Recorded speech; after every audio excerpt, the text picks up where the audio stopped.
Good afternoon to all of you. Thank you very much, Fernie. Thank you very much, Unison, and thank you all very much for coming this afternoon on Easter holiday to give me this opportunity to share with you what is really a very, very important topic. What is democracy and why bother?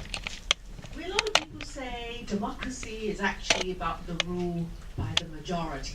Some people even say it's a tyranny by the majority. So, as minorities, why bother? Actually, it's a very opposite. Actually, democracy is far more important to minorities than to majorities. Let me tell you why. Democracy comes from a Greek word. Demos actually means the people. Kratos actually means to rule. So generally it means people rule. As Abraham Lincoln says, democracy is about government of the people, by the people, and for the people. Now there's very important point, very important distinction I want you to make.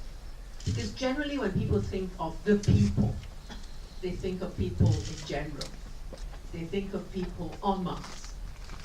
But actually that's not the essence of democracy. Democracy is actually about the individual. You. It's about your right to choose, your right to say what you want, your right to life, to religion, your freedom, and it's really about you. I cannot overemphasize that point. Because I don't know about your cultures, but from where I come from in Chinese, it's very common to think of people as, well, small ants, little slaves, small potatoes. Every time you talk to people about democracy, it's like, oh, no, I'm a small potato. Do you think that? Do you generally think of yourself as small potato in your culture? No? That's good. Because so often I talk to Chinese, they say, well, it's no point in fighting. No difference. It's not actually going to make a difference because the government is so powerful, the state is so powerful, the majority is so powerful. We are the minority, we're a small voice, nothing we're going to do will make a difference. Well, that's not true, particularly in a democracy. You hear the saying, every vote counts. Yeah? They have to come to you as an individual to get your vote, to make you agree with them, to make you support them. And sometimes, of course, the minority can swing, make the difference. And that's why every individual is important in a democracy.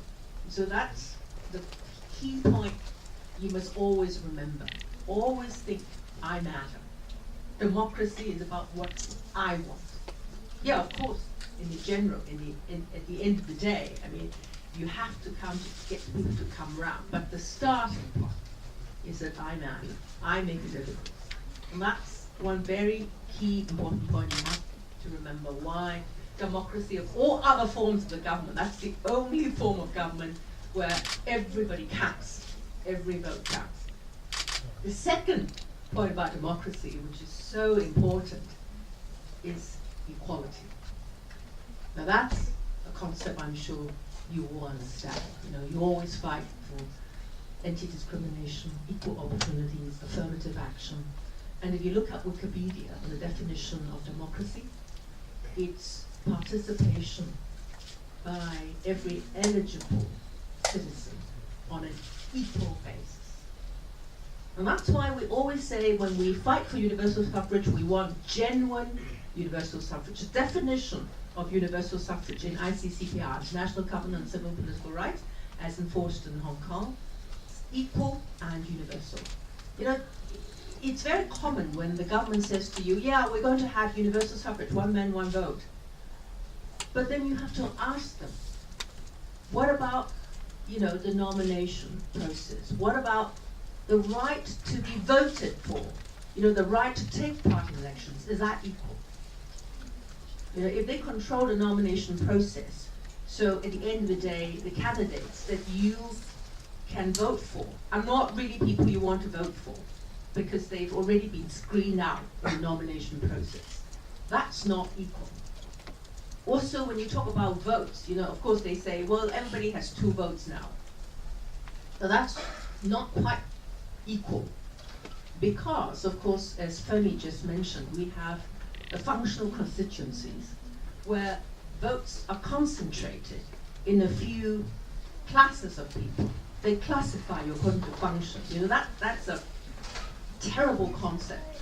When you think of classifying people by their functions. For example, in the agriculture and fisheries functional constituencies, how many seats they have in the election committee, for example, the election committee that elects the chief executive, there is 1,200. And the agriculture and fisheries category, you know how many seats they have out of the 1,200? You know that? Oh, well, not quite. Imagine agriculture and fisheries. I mean, how much do they contribute? I mean, in terms of finance, and in terms of the GDP, how much do they contribute? They have 60 seats out of 1,200, which is 5%. But, I mean, there is no way they contribute 5% to our GDP. But you know how many voters there are who get to vote these 60 seats? 158. Very good. 158. Because most of these voters are not people. They're corporate bodies or societies. I mean, some people, they duplicate themselves, They form 10 societies, so they get votes in 10 different sectors. And that's how votes are multiplied. That's how votes are concentrated in a small circle election. And this is how voting is manipulated. So that's why every time Fermi mentions functional constituencies, she grinds her teeth, because the whole system is actually very, very corrupt. It's very skewed. And that's why when I talk about democracy, what I mean by democracy is genuine democracy. Voting is supposed to be equal and universal, and equal in the sense of equal weighting. So you don't get 158 voters getting to vote for 60 seats out of 1,200.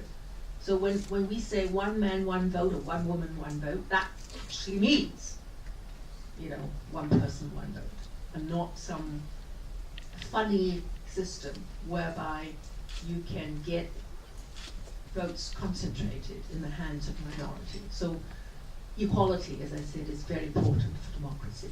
The third thing I want to talk about, which is also the essence of democracy, is freedom. Now, when I say freedom, it doesn't mean not living in prison. It means living at home. That's not simply what freedom means. Freedom encompasses a lot of things. It means freedom of thought, freedom of religion, freedom of expression, and freedom of expression, don't forget, includes freedom to impart information and the freedom to receive information. And on a sideline, I'm going to mention, you heard about the saga about Hong Kong television, HKTV. The government refused, the EXCO refused license to HKTV. So at the end of the month, I'm going to represent some guy from Cheung Cha who's applied for legal aid. And he says that the government's decision to refuse a free-to-air license to HKTV is unconstitutional, because freedom of expression includes freedom to receive information, and he's an avid TV watcher, and therefore he takes out a judicial review against the government for unconstitutionally refusing the license to HKTV. So, freedom, as I said, freedom includes, all that, freedom of speech.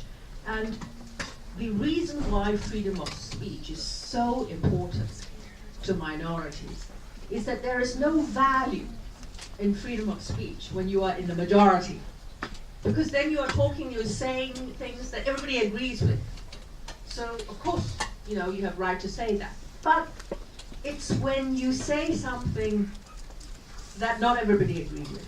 when you are a dissenting voice, when you are in a minority, then it matters to have freedom of speech. That it matters that you are respected and you are allowed and you're free to say what you really want, even though you are in the minority. And that's why, as I said, freedom of speech as a very important aspect of democracy is always more valuable to minorities than to majorities. It is in that sense that people have to allow you to say things that they disagree with.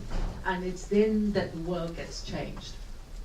Because the world's not really changed by the majority laying back and doing what they've always been doing, but in allowing really people who are passionate enough, who are, advanced and far-headed enough, clear-headed enough to see what's wrong with the present and to change.